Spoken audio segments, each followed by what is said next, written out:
It's Chanel. Hey, it's Chris. Welcome back to Same But Different. Yet another episode. It is our final episode of the season. There's something beautiful about concluding a thing. It is the final episode of this season. That's really Yeah, special. that is really special. I think we're already dancing into it. So, in true SSBD fashion, let's get into the feelings. How are you feeling today, Chanel? I am grateful. Okay. I am playful. My Chiquita banana sleeves. I'm feeling playful, grateful, and I'm really proud. I'm really proud of what we've done and what this represents and everything that's in front of us. So, what you got? Yeah, those are all really great things. I mean, honestly, in this moment in my head and my body, I'm feeling really cozy, really warm, and I think that's just a beautiful way to feel when we are wrapping up this season. I am really proud that we have gotten to where we've gotten with managing our schedules and from even just being able to record and I mean all the work that it's taken to get to this point where we are recording a final episode. Um, yeah, I'm really proud and I'm grateful too just to be here in this space. But I'm mostly sitting with the coziness. Yeah. Yeah. So in this episode, as a capstone, if you will, for our season, we're talking about things that we learned in this process. I think there are a number of things throughout this process that we can put a pin in. Well, we'll come back and talk about that, or this leads to something else, or, I think just in the nature and the essence of the podcast for us to be vulnerable and transparent about what this meant and how we're processing all the things. So yeah, do you want to share something that you learned? Yeah, so the biggest thing for me is the practice of this podcast is an amazing culmination of these things that I have previously learned but have never put into action. The biggest thing that I will start with and then unpack it is that I've learned that I can, period. Oh, I love the simplicity of that and the power. I have all this great advice, but I don't even listen to my own advice. I have all this knowing, I have all this desire to do things, and this process has been a really great understanding of myself first and the things that I need in place to make something like this possible. One of the biggest things I realized is that collaboration is really important for me. And while I can do it on my own, I know that I would have more fun.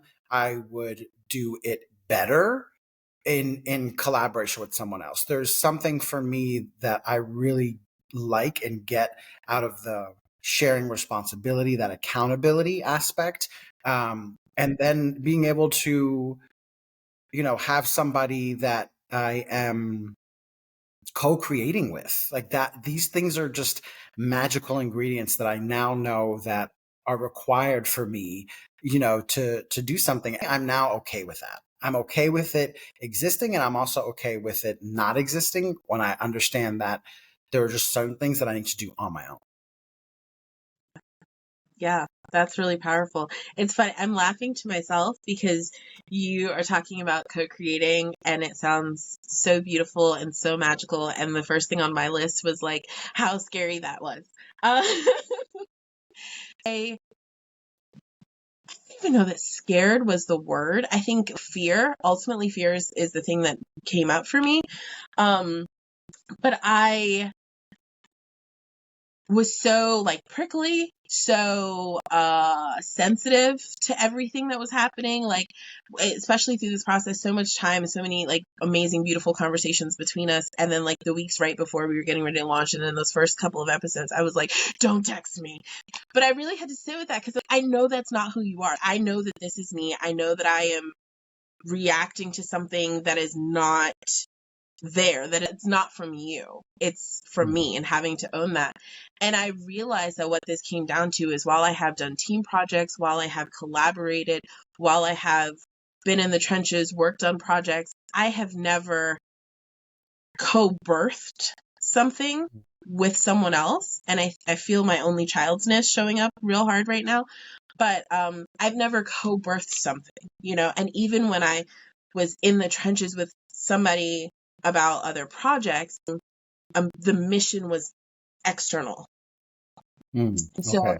for us to co-create something that was so personal for both of us, and trying to name and articulate and form something that is our commitment was to be organic and to be present and to be playful and to have a plan but leave space for play, but it needed to represent both of us. I was like, I don't want to do this anymore. And so it was really like calling me on my stuff.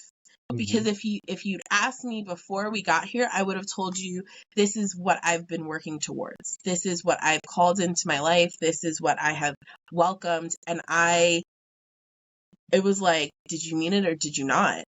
And I was like, I think I mean it. I think so. In the understanding and naming what it was, I have been, again, the gratitude that I do not think that there could have been a better person to do this with. The space and the grace that you give me and have always given me, yeah, take what you need. Okay, I'm fine. If you don't answer a text message, I'm the phrase, I'm not attached. Personally, like, well, I might have. So I don't know how you do, but even in that, like, it was such a beautiful demonstration to me. Because I would take these things personally, and I would be like, I was almost in my head for you, and you were like, okay, take your space, do what you need. And so it's just been such a beautiful, beautiful lesson to me of like, if these things show up, like, take a minute before you flip a table and ruin a thing out of your fear, and really sit and think about what tools and resources you have, because you called this thing into your life. And so as I've called it in, I also have the resources to manage it, but I had to be a rational human and stop running from the thing before I could like own it. Yeah. That's one of the other things that I have learned. It's more of a not if emotions or perspectives are going to show up, it's when. And that was a big thing for me. And the other thing that I've learned is not only when, but it's okay with being vulnerable and sharing those. And telling on myself with intention. And usually the intention is I want to share this because it's what was real for me in the moment, but I'm not attached to it. It's no longer how I feel because I've thought and I've processed. And so much of that is my intention around sharing or exposing to show that we are really more alike than we are different. And the things that are different about us are the things that I really get excited about, celebrating our differences. And that's leaning into this process. It was the difference that was made it like a hell yes for me. So I've had to learn with being okay with allowing my emotions to come up, allowing my perspectives to come up, and then using the tools to navigate those in a way that allows me to show up with you as the person that I want to be, which I only get to hold space and grace because you allow me to. That's the number 3 thing for me that I've learned is what it's like to be in connection, to be in relationship with somebody who wants to be in relationship with you. It sounds so crazy saying it that way, but it's an actual desire, right? It's not like this convenient thing. It's not like this obligatory thing because we're family or whatnot. You actually want to engage, like you actually want to be in a relationship. And that for me, it's a consistent invitation that is nice to receive, but even more delightful to accept. So even those moments where you feel like you're being prickly, I'm like, this is an invitation to engage. Like, let's talk it out. There was one day, I think the day we were having the conversation about like me being honest about how prickly I was, and I'm like all nervous and like not being as gracious with myself about showing up, and you're like giggling about, and I think you made a joke about us being officially being like siblings or something, and I'm so nervous about, being mean or like ruining this, and you're just giggling the whole time. And then the jokes that came for the days after, I was like, wow. Good. It was so refreshing because I was thinking it was going to be these really hard conversations about building trust and like rebuilding and communication styles, and you were like Well, I think that's just a good example of the life experiences, right? You being an only child, me being one of six guys. I'm smack dab in the middle. So I've never had the oldest experience. I've never not been around siblings. That's the graciousness of the universe, that how it puts people together. It's just wild because when I sit and I think about this, if you hadn't moved here, would our paths have ever crossed, right? And not only if you hadn't moved here, if you didn't know our same mutual friend, would our paths cross? And not even if you didn't move here and you didn't know our mutual friend, if you also didn't work for that mutual friend, right, who I was planning on working with at the time, would our paths have crossed? There's 8 billion people in the world, and our paths crossed. yeah. So I think from the perspective of there's no coincidences, I really believe that there are just no coincidences. And that has freed me up from overthinking or over questioning things. And so while I've had my own moments of disruption, while I've had my own moments of, man, I want to quit. It's having that accountability buddy, if you will, that fuels me not to. But also, it's this idea of like, there's no coincidences. Like I'm meant to be here, and out of any part of my life, if I reflect on who I've gotten to be in years prior, while for years I've said I wanted to do something like this, I get to do it now. Yeah. There's this Instagram page. It's this guy stops couples in New York. He's like, "Oh, are you a couple?" And he'll ask how they met and, what they love about each other. And, depending on the dynamics of the relationship, he'll ask like a couple follow-up questions. Well, one couple, they had been married 50 years. And he goes, "What's the secret to being married for 50 years?" And she goes, "It's not one marriage, it's a bunch of marriages back to back to back because we're different people at different stages." And I thought that was just so incredibly beautiful. Yeah.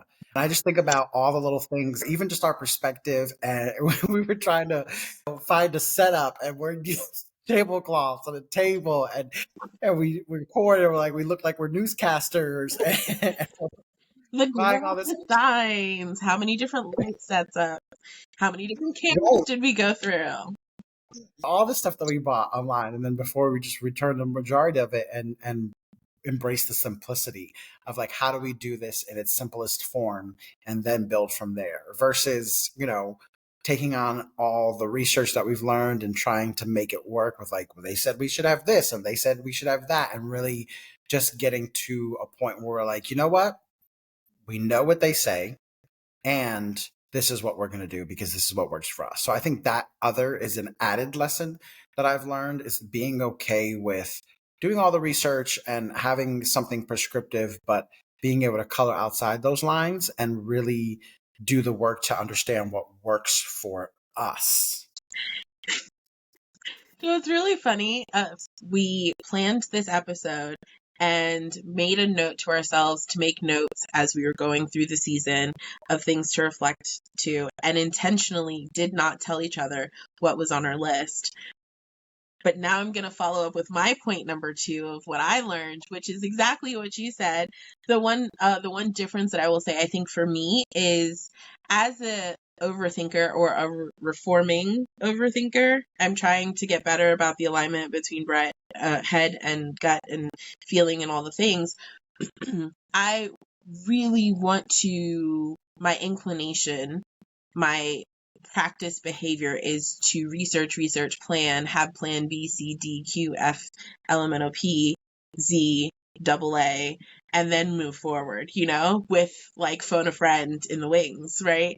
And so we spent months researching, asking questions, Googling, YouTubing, this, that, and the other, and we had a solid plan. We had a really good plan. For anyone who's watched the episodes or who's seen the clips on YouTube and things like that, the first 3 episodes were completely different because I think of your phrase, and this is not how you typically use it, but knowing makes no difference. Like, we knew all the things and we got in it and it didn't work. It didn't feel good for us. And that is just such a lesson for me in, yeah, I think you can do some research, have an understanding of what you're getting into, have a starting direction. But for me to just jump in, trust myself, trust my partner, trust the situation enough that I can pivot in real time or make changes or allow space for something better to even show up. And also just know and give myself the grace that I can also say no, that I can back out of it, that I can say that I thought this would work, but it no longer feels good or serves me. And, I think wanting to be so intentional and so committed and being a person of my word, like if I said I'm going to do it, I'm going to do it at all costs. And sometimes you just shouldn't. Or you just, it's not what you planned, but the outcome could be so much more beautiful, especially when you're open to it. Because I think there have always been, or at least most of the time I would think, it's too much thinking, but like most of the time I would think something else has come up, but I wasn't open to the beauty of what the new thing was. And so just sat in the resistance of the plan not going well and, potentially ruined or missed moments. And that has been really sad. But what is beautiful about this, because of who you are and how you show up and how you continue to show up and send invitations, it's been a really beautiful experience for us to continue and to genuinely learn and grow together, both in front of the camera, but also everything that happens behind the scenes. Yeah, I love that because so much of what you're saying is just reflective for me around practice and play.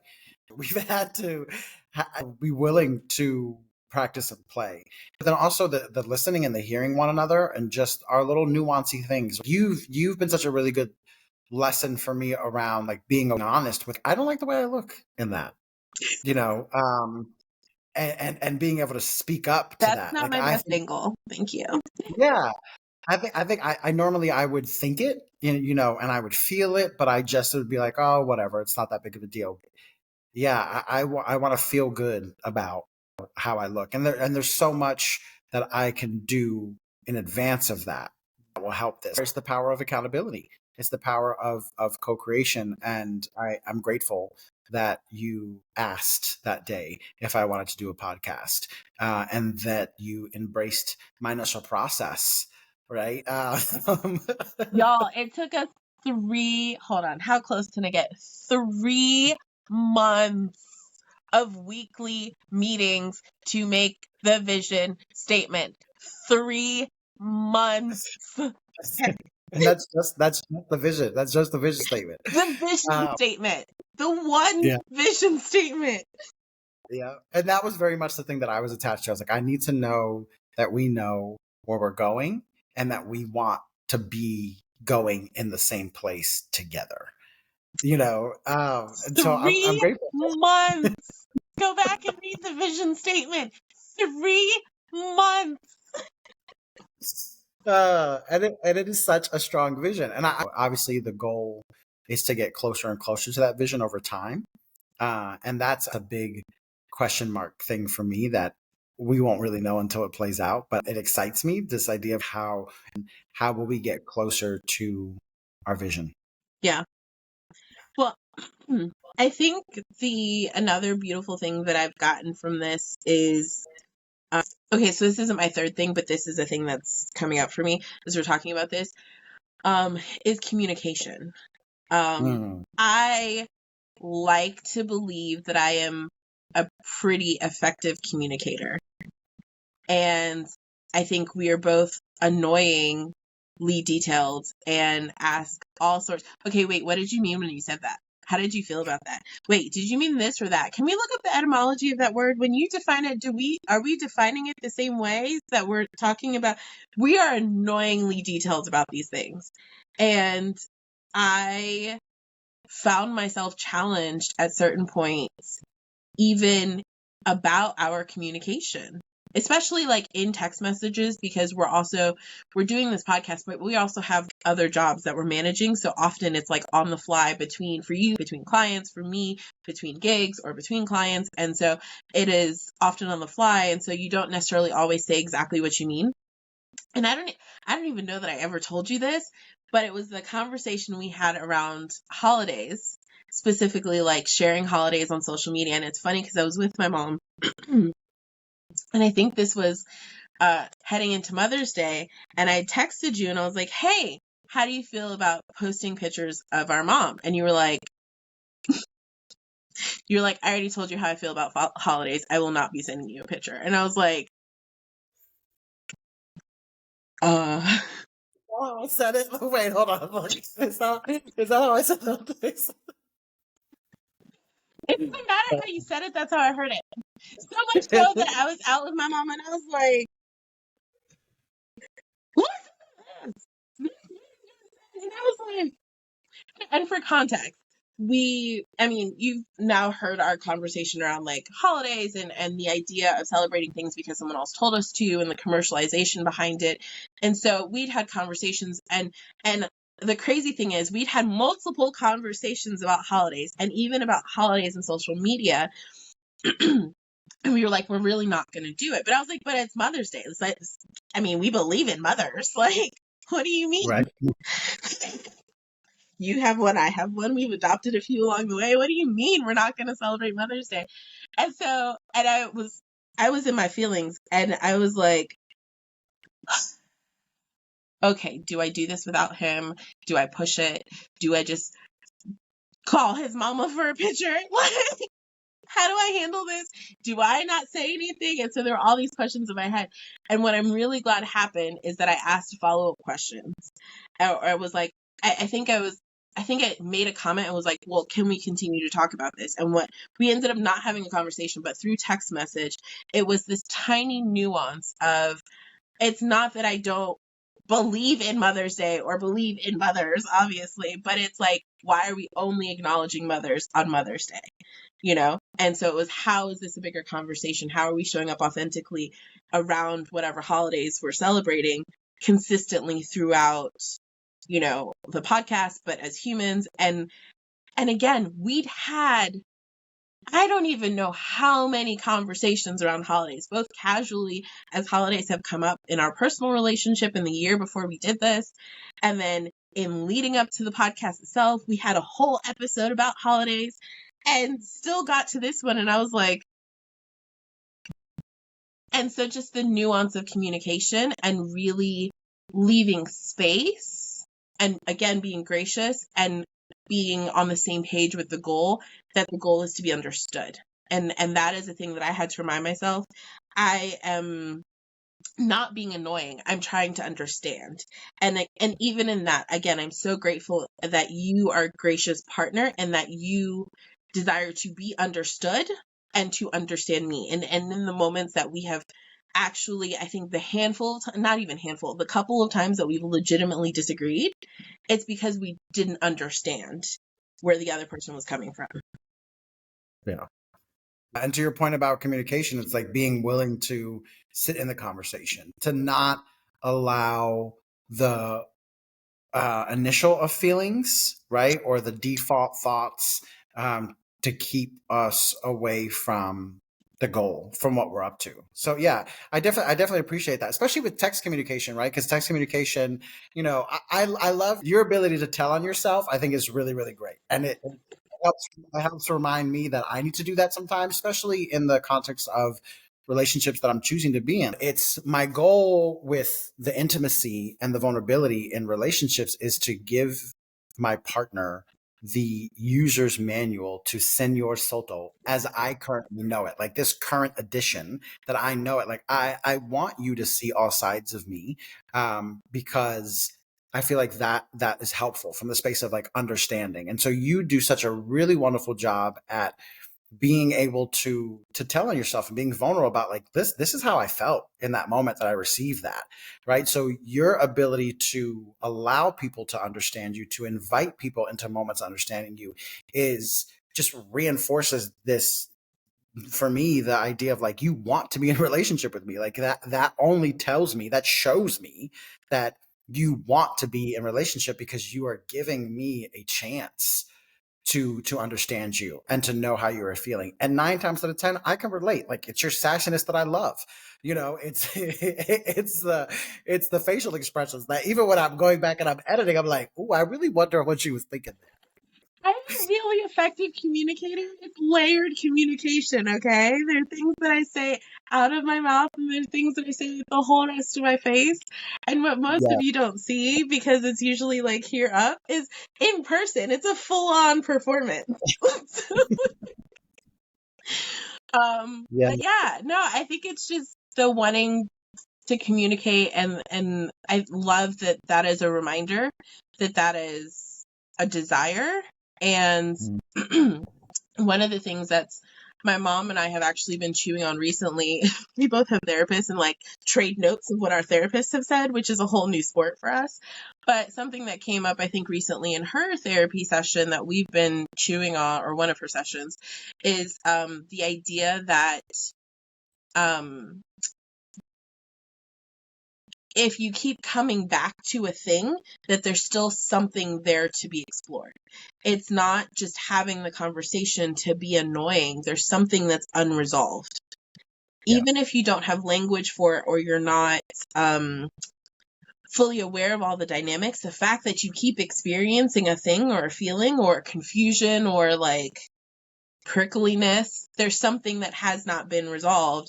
And so it's, how do you keep like tapping at the rock, the big mountain, the rock, to like uncover what's really at the core of it or underneath it. And so, you know, the layers of communication. I bring up the Mother's Day post specifically because I don't know how many different ways we went at that before we really got to the understanding, but it was important and it kept coming up because it wasn't resolved. I mean, you knew where you stood, but I was like, wait, what? So, Well, and that's a powerful lesson for me too, because I typically would just be like, okay, like I'm not, rather than leaning into it still like you do because you desire understanding.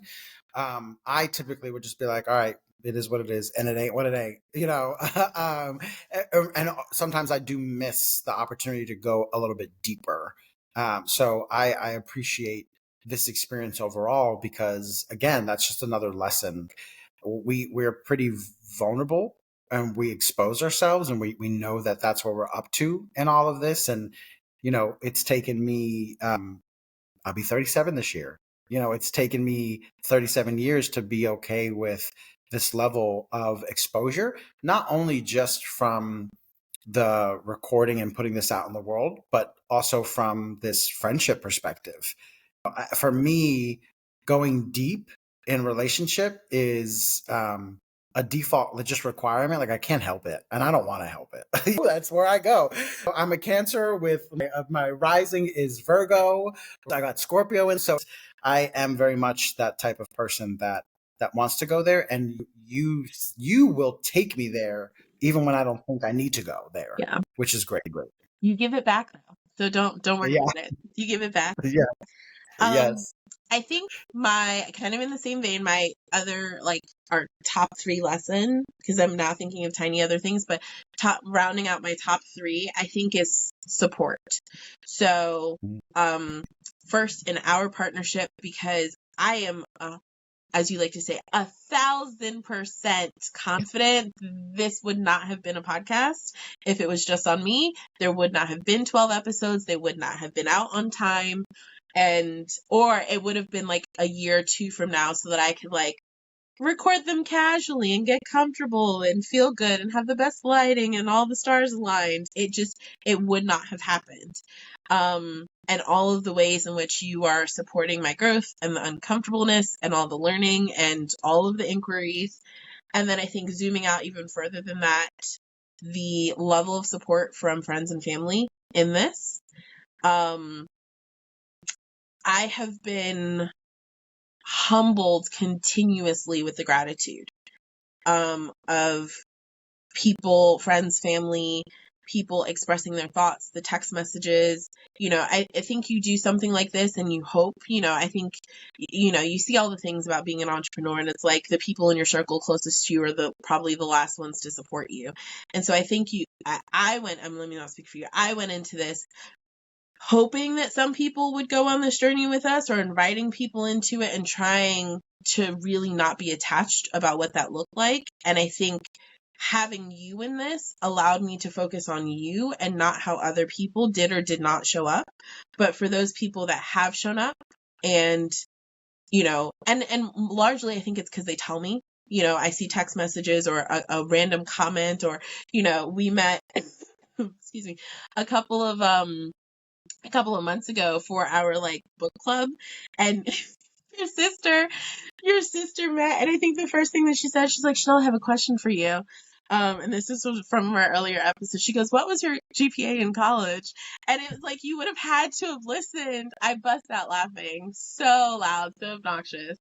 But it and I think at the point she said it, the episode had just dropped. I think it was a day or two after. And so it was an affirmation that she listened, she engaged, she found her way to be a part of our experience. And that just means so much, whether it's that or the text messages, the comments on social, the comments in person, the discussions that have come from it, the level of support. And even those people who I know do not necessarily have the capacity to listen to it, but will like our posts or check out the clips. However that support happens, I am so, so grateful for that. Yeah. Yeah, it's so beautifully said. I love that you brought that up, because definitely big shout out to all the people who support in their own way. I really do love how you said the people who may not have capacity to listen, but they do engage with the social media. Sometimes I forget to find gratitude even in that small nuance. I know that our content's not going to be for everybody, and I think for me, that was the big thing of just removing all attachment from wanting people in my personal life to listen, subscribe, do all the things. It is not me not wanting to put an expectation out there that can't be met and then feeling sad. But can we talk about this person from Belgium who is still downloading our stuff? I'm not sure who you are, but this is your second shout out. DM us. I am so grateful that this thing that came out of us wanting to celebrate that we found each other and had the space to get really nerdy and detailed and philosophical and all of these things about being a millennial in life and the various stages and transitions and things that are happening, and then wanting to create a space and invite other people into community with us. That has been so, so gratifying. Oh yeah, immensely humbling. I think at this point, what I'm really excited about is we've shared so much about what we've learned. I would love to know about, what our listeners have learned, and maybe even this idea of the future of what do they want to learn? What did you like about this? What didn't you like? What could you take? What could you leave? Because I would love to be able to season 2 with with a little bit of influence from the people that have been active listeners and engagers, whether it's to the podcast or even our social media content. Yeah. I will say one thing further. Yes, engage on social, send us messages. Also, if you're in the Charlotte area and are having conversations like these or forums or events, send us invites. You look great in person too. This tracks in real life. So yeah, I think and I will further that. What other things would you like to explore with us? What other topics would you have for future seasons? What other things are coming up for you? We chose topics in this first season around things that were coming up for us and repeated themes and events within our lives, but also within our circles. But again, broadening our circle. What else is happening? What other things should we be talking about and navigating together? I will go right back to the trailer. We do not have all the answers, but we're willing to explore and learn and grow, and also promise you to check back with us in 2 weeks. We're definitely up to creating brave spaces continually. And the best way to continue to stay in connection with us is our Instagram and our Facebook, because we'll have announcements. Yep. We will still be having conversations, still new content, still new information there. If y'all ever see us out, don't be afraid to tap us on the shoulder or shout something out. Ask Shanelle what her GPA is. She would love it. Oh my God, I'd be so tickled by that. I'd be like, what? When I make a crazy face at first, I'm like out of context, and then I will bust out in laughter. So just weather the crazy face. Just know it's a part of the full experience. The loud facial expressions are part of the whole full experience. They are. That's it. I really should work on like censoring that. Oh my gosh. That's so good. But to you, I will continue to say that I am incredibly grateful to be on this journey with you. I really do mean I do not think there could have been a better person.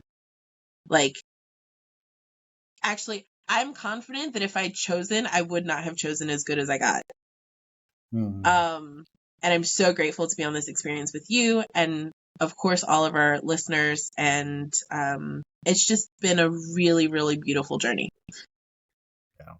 Thank you for saying that. That means a lot. Try not to miss us.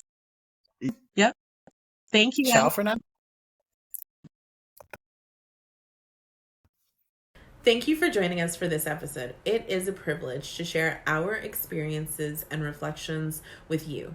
Our goal isn't to have you just agree with us. Our hope is that you'll be inspired to look within and consider some of the same questions and perspectives for yourself. We invite you to continue to curate a brave space for yourself, exploring and embracing your growth and celebrating your power, ownership, peace, and joy. Let's continue the conversation on Instagram and Facebook at ssbd.thepodcast. We look forward to connecting with you. Follow and share the podcast on all major platforms. And if you haven't already, please rate and review the podcast, as that helps us grow.